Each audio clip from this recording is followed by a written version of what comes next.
수십 년 동안 전 세계는 미국에 자금을 지원해왔고 미국 국채는 현금을 보관하기에 가장 안전한 곳이었습니다. 하지만 만약 그 상황이 바뀌고 전 세계가 미국 국채를 팔아치우기 시작한다면 어떻게 될까요?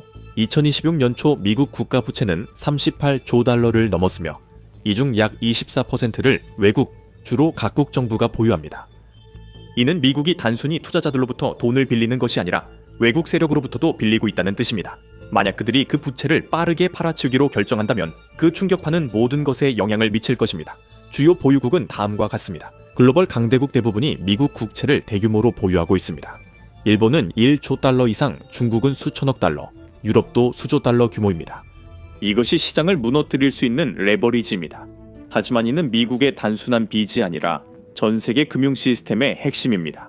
국채는 미국 정부가 자금을 마련하려고 발행하는 차용 증서입니다. 정부는 현금을 찍는 대신 국채를 팔아 자금을 조달합니다. 단기 국채인 Treasury Bills, 중기 Treasury Notes, 10년, 장기 Treasury Bonds, 30년가 있습니다. 국채는 미국만을 위한 자금 조달 수단이 아니라 전 세계의 자금 가격을 결정합니다. 그래서 국채가 대량으로 팔리면 모든 사람들에게 돈을 빌리는 비용이 더 비싸집니다. 일본이 미국의 자동차와 전자제품을 더 많이 팔아서 무역 흑자로 10억 달러를 벌었다고 상상해보세요. 이제 일본은 미국 달러를 보유하게 됩니다. 그 돈으로 10년 만기 미국 국채를 사면 연사 % 이자를 받고 6개월마다 이자 수표를 받습니다. 하지만 10년 후에는 원금 10억 달러와 이자를 모두 돌려받습니다. 미국 국채는 가장 안전한 투자로 평가받습니다. 미국이 언제나 상환할 거란 믿음 때문입니다. 미국은 채무 불이행이 없었고 전 세계 GDP의 8분의 1을 차지해 투자자들은 이 기록이 이어질 것으로 기대합니다. 국채는 정부가 세금 인상이나 지출 감축 없이 자금을 마련하는 수단입니다. 미국은 지속적으로 재정 적자를 내고 있는데 이는 매년 세금으로 걷는 것보다 더 많이 지출한다는 뜻입니다. 그 차이는 주로 국채를 판매해서 빌린 돈으로 메워집니다. 2024 회계연도에 연방정부는 약 6조 8천억 달러를 지출했지만 수입은 약 4조 9천억 달러에 불과했습니다. 1조 9천억 달러의 차이는 대부분 외국에서 빌린 돈이었습니다. 미국 국채는 다른 나라들에게 안전한 투자처 등 중요한 역할을 합니다. 외환보유고는 통화 안정, 비상시 수입 대금 지급, 환율 시장 개입에 필요합니다. 둘째, 국채는 국가의 통화 관리에 도움이 됩니다. 중국이 위안화 가치 상승을 막으려면 미국 달러와 국채를 사서 달러 수요를 높이고 위안화 수요를 줄일 수 있습니다. 셋째, 국채는 전 세계 은행의 담보로 쓰입니다. 은행들은 단기 자금 조달, 국제 무역, 자본 요건에 국채를 활용합니다. 그래서 매도세가 한 곳에 머무르지 않고 준비금이 뒷받침하는 모든 것에 영향을 줍니다. 더 깊은 글로벌 의미도 있습니다.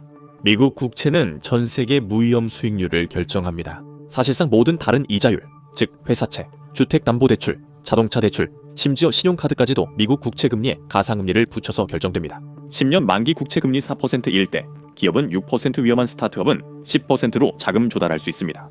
모든 것은 국채금리에 달려 있습니다. 하지만 여러 나라가 미국 국채를 팔기 시작한 데에는 몇 가지 이유가 있습니다. 미국 재무부 증권은 단기간에 미국 달러와 자본을 빠르게 조달하는 좋은 방법입니다. 전문가들이 곧 달러 가치 하락을 예상하면 이는 유용합니다. 또는 어떤 나라가 아주 빠르게 많은 자금이 필요할 때 국채를 파는 것은 칩이 아직 가치가 있을 때 현금화하는 것과 마찬가지입니다.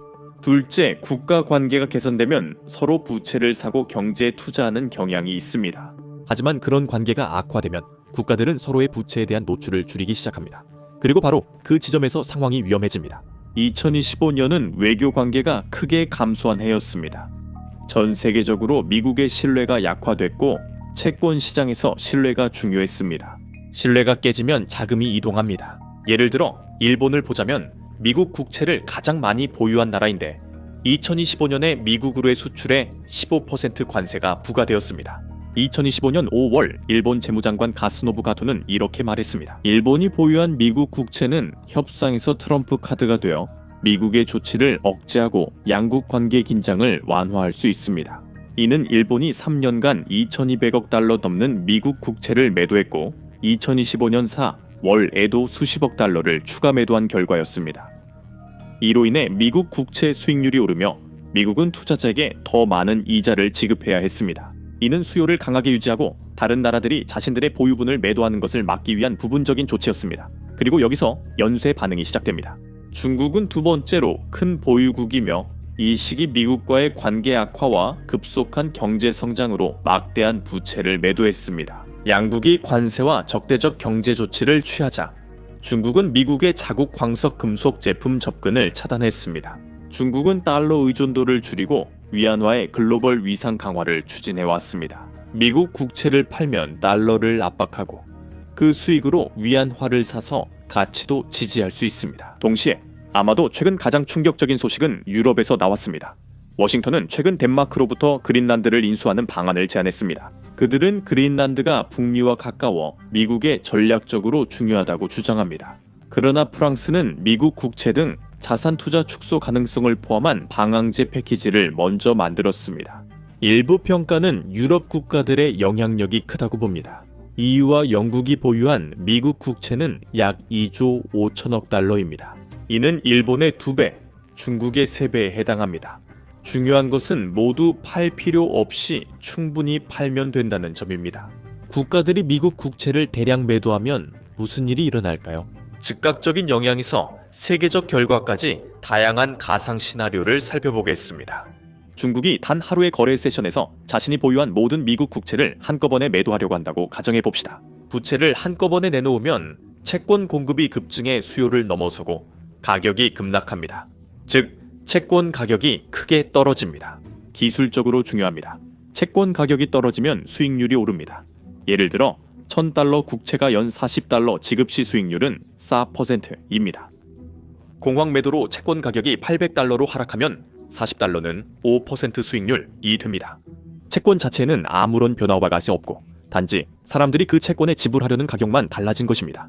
실제로 변하는 것은 바로 그것이죠. 시장이 더 많은 위험을 가격에 반영하기 시작할 때 그렇습니다. 신뢰 회복과 채권 시장 매수자 유치를 위해 미국 재무부는 신규 채권에 더 높은 이자율을 제공해야 합니다. 연방준비제도는 경제 안정을 위해 긴급 조치를 취할 가능성이 높습니다. 또한 10년 만기 미국 국채 기준 주택담보대출 금리도 급등합니다. 만약 미국 재무부 채권 금리가 6.5%나 7%까지 치솟는다면 주택담보대출 금리도 두 자릿수까지 급등할 수 있습니다. 주택담보대출 금리가 10%까지 오르면 집값이 하락해 중산층 자산과 소비자 신뢰가 무너질 수 있습니다.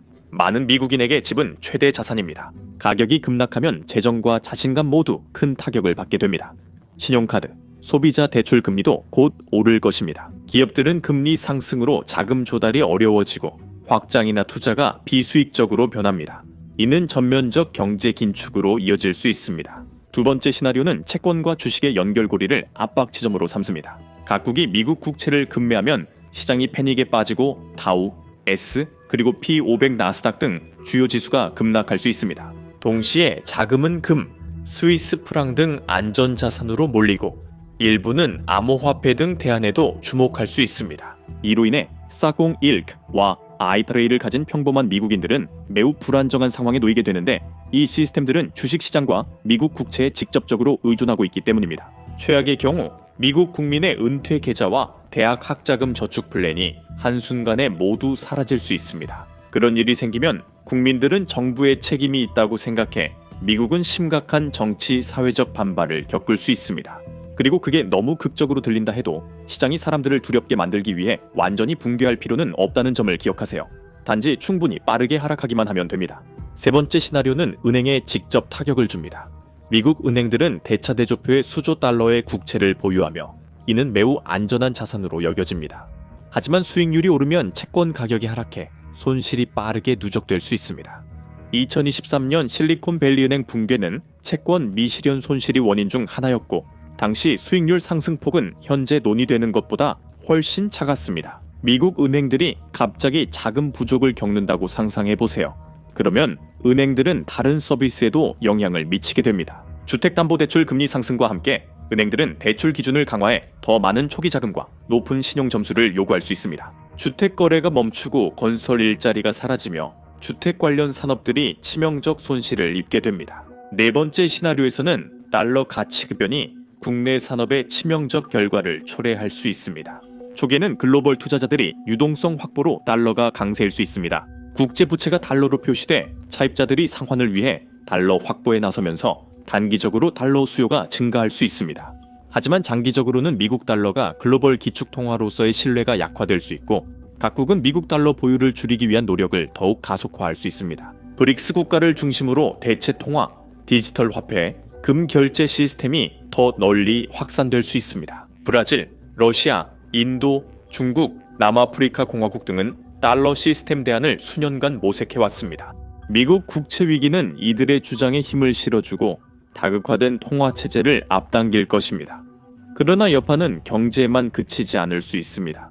미국 국채를 동시에 매도하면 적대적으로 보일 수 있습니다. 미국은 달러 기축 통화 지위를 약화시키려는 중국 내 외국 은행들을 제재에 대응할 수 있습니다.